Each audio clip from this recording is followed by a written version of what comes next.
El debate en que perdió el país. Introducción necesaria. Seamos sinceros, el debate presidencial tenía emocionados a mucha gente. Hace muchos años no veíamos un cara a cara con candidatos a segunda vuelta, pero nos llevamos tremenda decepción y hasta algunos analistas y medios de comunicación afirman que quien ganó en este debate fue el voto nulo. Los candidatos, por su parte, respondían a cuentagotas y en el poco tiempo que tenían los cuestionamientos, pero aprovechaban la mayor parte para mostrarnos a todos hojas impresas con mapas conceptuales, artículos o fotos. Ambos intentaron de todas las formas posibles desmarcarse de las acciones del gobierno actual, lavándose las manos de todas las medidas tomadas en estos últimos 4 años. Se pasaban la pelotita. De Moreno nada querían saber. Pocas veces plantearon los planes y cuando lo hacían se recordaban todo el tiempo el pasado del otro. Cuando hablaron de machismos y violencia de género, sin profundizar, nos dimos cuenta que los discursos feministas son solo tweets o TikToks. Los candidatos abrazaron su voto duro y se olvidaron de conquistar al nuevo.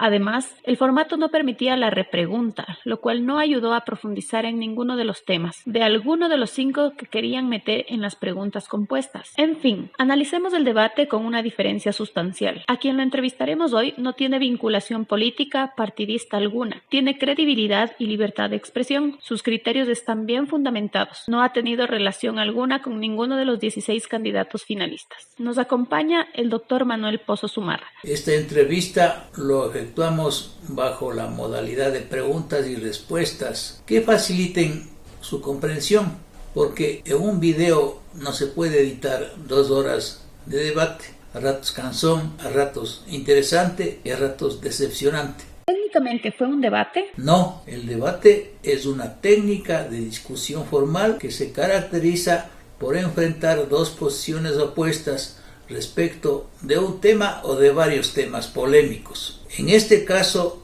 en lugar de ser un debate de ideas y propuestas de campaña, se transformó en una exposición suelta de ideas con confrontaciones personales. ¿Cuáles son las características de un debate? Los oponentes deben de manera respetuosa exponer sus ideas o puntos de vista durante el debate.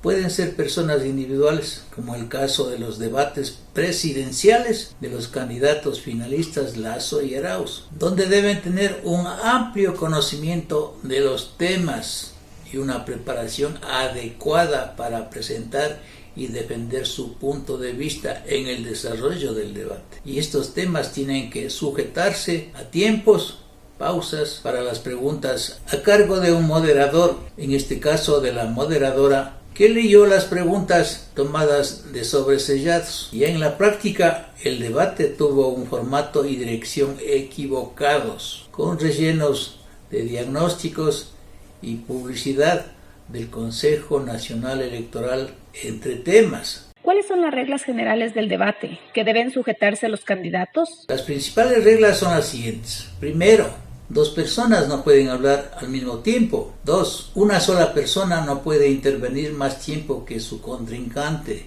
3, no se puede participar en un debate si no se tiene preparación sobre el tema a discutir, ya que en un debate no se puede improvisar. 4, los candidatos deben someterse a las indicaciones de la moderadora o moderador que dirige el debate. 5, cada candidato puede preparar material gráfico para ilustrar sus opiniones, etcétera, etcétera. Al hacer uso de esta técnica de discusión se abre espacios para la reflexión, el pensamiento crítico y el compromiso frente a las propias posiciones que se tiene de la realidad del país, pero sujetándose a normas preestablecidas, que en muchos casos de las preguntas y réplicas del debate en lo que se refiere a tiempos no se cumplieron, en especial por el candidato de la coalición Creo PSC. ¿Quiénes prepararon el formato del debate? En este caso fue preparado por el comité de debate, que definió 5 ejes temáticos, observando que en 2 temas de fondo sobre la economía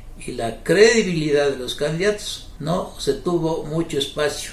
Y el gran perdedor en estos 2 temas fue el candidato de la UNES, sin que Lasso haya hecho mayor esfuerzo para decir que haya sido un debate de un ganador nato. Lo que pasó es que el contrincante en algunas preguntas se quedó sin argumentos.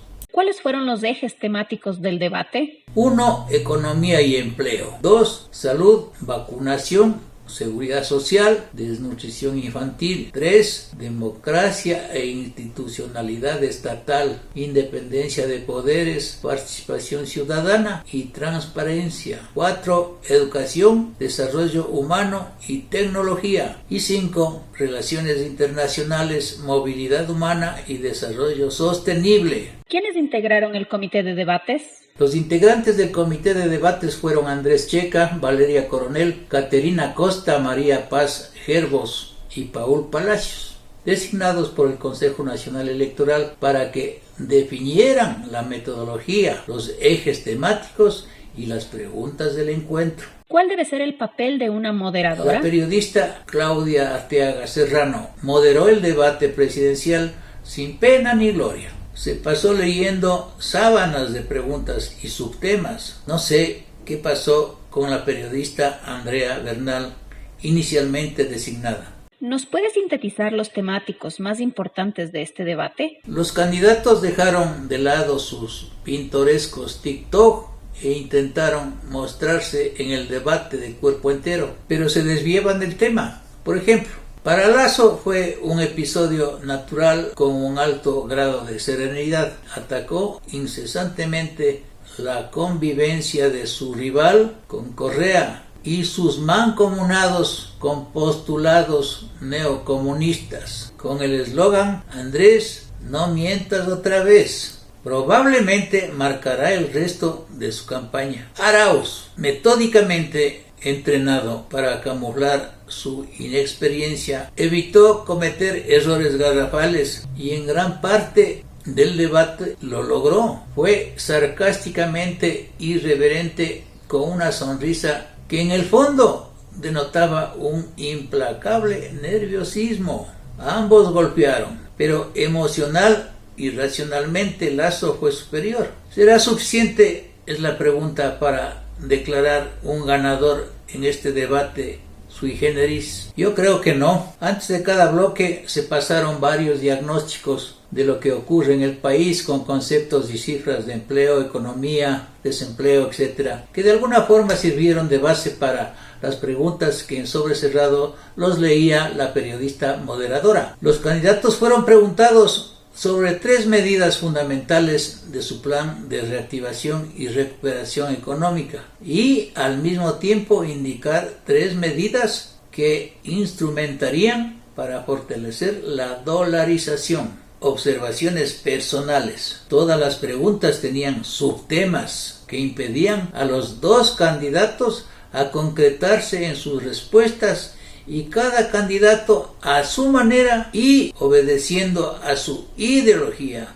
y experiencia en el manejo de la cosa pública, empezaron a contestar generalidades sin sujetarse a los tiempos asignados, tanto para las preguntas de la moderadora como para las preguntas entre candidatos y sus réplicas. Esa fue la tónica de todo el debate, no exento de ataques a sus personalidades, argumentos repetitivos que en algunas preguntas no se sujetaron a los tiempos asignados, desviando sus respuestas con ambigüedades o dejando sin respuestas, lo que daba a entender nerviosismo, inseguridad, especialmente en el bloque de los temas del manejo de la pandemia, la seguridad social, la seguridad ciudadana y en especial quedaron dudas sobre cómo manejarían el gobierno en el sostenimiento del IES. En el marco de los derechos sociales y en las opciones que tomarían en los primeros 100 días de mandato para mitigar y prevenir la desnutrición crónica infantil, el tema de las deudas con los GATS municipales, etcétera, etcétera. Observo también una cierta descoordinación entre los temas debatidos o planes de gobierno de cada candidato y pongo como ejemplo que ambos candidatos abogaron en el debate por el fortalecimiento de la dolarización, siendo que en la campaña de primera vuelta Uno de ellos pregonaba por un proceso de desdolarización amigable. En el tema del feriado bancario, los candidatos se cruzaron sendas acusaciones de su colaboración en el feriado bancario de 1999 y de la participación del candidato de la coalición UNES con su colaboración en el gobierno de Rafael Correa Delgado, mientras que el candidato de la UNES contraatacaba acusando a su contrincante de panel sobre la intención de delegar la administración del sector salud al sector privado,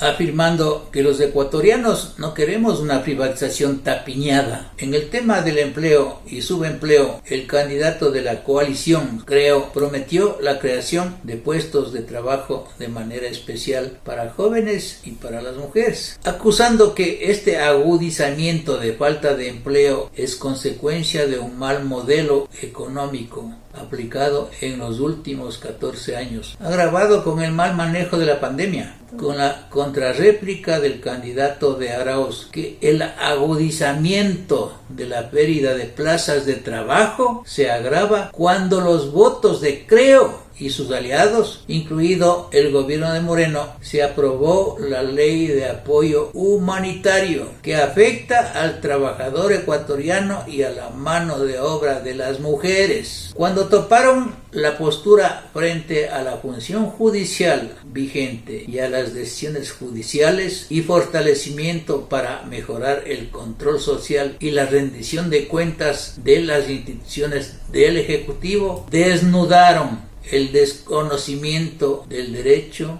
y de la seguridad jurídica. Ninguno de los candidatos se acordó que las consecuencias de la desadministración de justicia es la falta de políticas públicas y del adefesio de la constitución política del Estado, que no dijeron ni pío. Sin embargo, el candidato de Creo y aliados prometió respetar la institucionalidad, el Estado de Derecho y la independencia de funciones, con una función judicial potente y fuerte, a la que sin meterle las manos apoyaría con recursos y con asistencia técnica internacional, fortalecer a la Fiscalía General de la Nación, su autonomía y su capacidad de acción, con presupuesto, capacitación y hasta con una policía autónoma para la Fiscalía General. En el tema de la educación, la moderadora preguntó a los dos candidatos: ¿cómo mitigarían ustedes la brecha de conectividad entre sus estrategias? ¿Qué medidas impulsarán para la generación de capacidades nacionales de investigación tecnológica y técnicas? Y frente al régimen de educación superior hay un debate que plantea, por un lado, una estrategia de sobreregulación y por otro lado la posibilidad de eliminar la CENESID. ¿Cuál es su postura y qué política plantean? Vean ustedes esta largura de preguntas y subtemas. Con el poco espacio para contestar se pierde el tema en contestaciones llenas de generalidades. Guillermo Lasso, candidato presidencial de Creo PSC, manifestó que en primer lugar, hablando de educación escolar y colegial, creemos que debe haber una reforma educativa para pasar de un modelo caduco de memorización de datos e información a un modelo de razonamiento crítico para preparar a niños y jóvenes a este mundo moderno, a la nueva renovación tecnológica. Respecto a la educación superior, planteamos la reforma de la educación a la CENESID y eliminar el requerimiento de que los estudiantes bachilleres tengan que presentar una solicitud a la CENESID, el libre acceso a la universidad y luego una universidad libre, que las universidades se administren de manera autónoma, sin tantas interferencias del gobierno, establezcan extensiones universitarias en distintas ciudades del Ecuador y puedan ampliar carreras universitarias, las que ellos decidan, acorde con los requerimientos de la necesidad civil, y ampliar también de educación online para permitir el acceso de más jóvenes ecuatorianos a la educación universitaria. Queremos también impulsar la educación técnica superior para que muchos jóvenes ecuatorianos que quieran aprender rápidamente un oficio e incorporarse a la actividad productiva lo puedan hacer, especialmente en las zonas rurales y campesinas del Ecuador. En cambio, a su turno, en la interpelación de Andrés Arauz a Guillermo Lasso, afirmó: hemos escuchado de parte del candidato Lasso que quiere eliminar la CENESID y sin embargo dice que quiere fortalecer la educación técnica.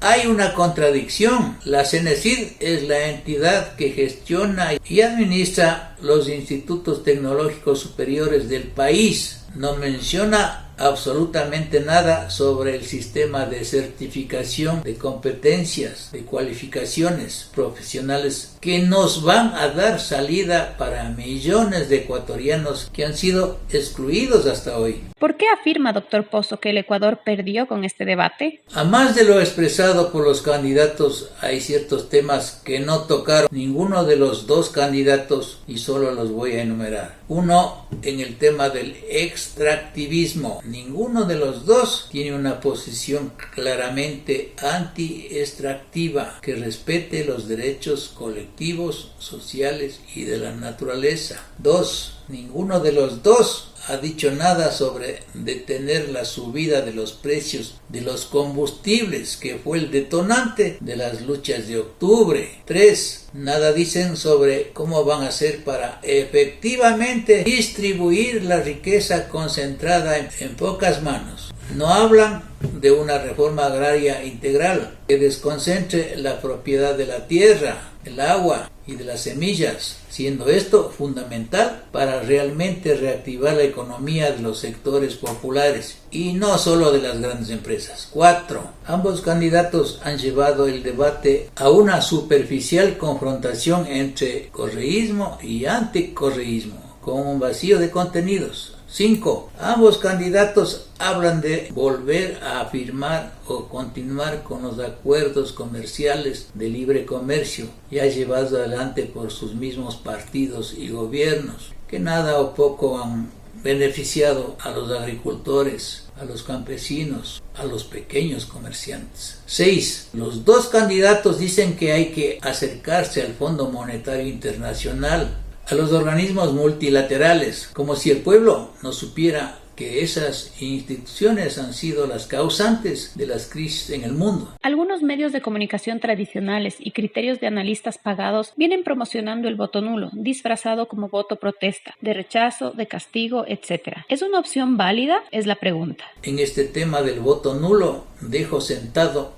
que lo políticamente correcto en este país no concuerda o no es compatible con lo jurídicamente correcto. Solo miren o lean el artículo 147, numeral 3 del Código de la Democracia. Según ese artículo 147 del Código de la Democracia, dice: las elecciones se invalidan si los votos nulos superan a los votos de la totalidad de candidatos o de sus respectivas listas en una circunscripción determinada. En la práctica, los sectores en disputa del voto de nulos, indecisos, blancos, ausentes en el conteo definitivo, etc., dan interpretaciones distintas y discrecionales a este artículo en favor de su sector, y les importa un comino el sentido literal de lo jurídicamente correcto. Es decir, todas las decisiones jurídico-constitucionales en el Ecuador se han subordinado a las decisiones políticas. ¿Y dónde entra la política? Entra el caos. Es tanta la mañosería del Consejo Nacional Electoral que, aunque gane mayoritariamente el voto nulo, se proclamará los resultados de un candidato finalista sin dar mayores explicaciones a nadie por la dictadura del voto. En conclusión, cuando el Consejo Nacional Electoral no garantiza las decisiones de elección popular y si mi voto va a ser objeto de manipulación o fraude electoral, salvo mi voto. Fuentes: Sirvieron de base para elaborar este video el análisis del diario El Comercio de 22 de marzo del 2021, un criterio de Pachacuti venido a mi consulta sobre el voto nulo y la opinión de un colaborador desde mi trinchera. Soy el doctor Manuel Pozo Zumárraga, gracias a los ecuatorianos decentes. Revista Nadie es profeta en su propia tierra. Doctor Manuel Pozo Zumárraga. Es un compendio de 30 libros, más de 150 videos, revistas y artículos de opinión desde 1974 al 2020 en temas de derecho, política pública, seguridad social y adultos mayores, asesoramiento en demandas contra el Estado y la administración pública en materia laboral, contencioso administrativa y constitucional.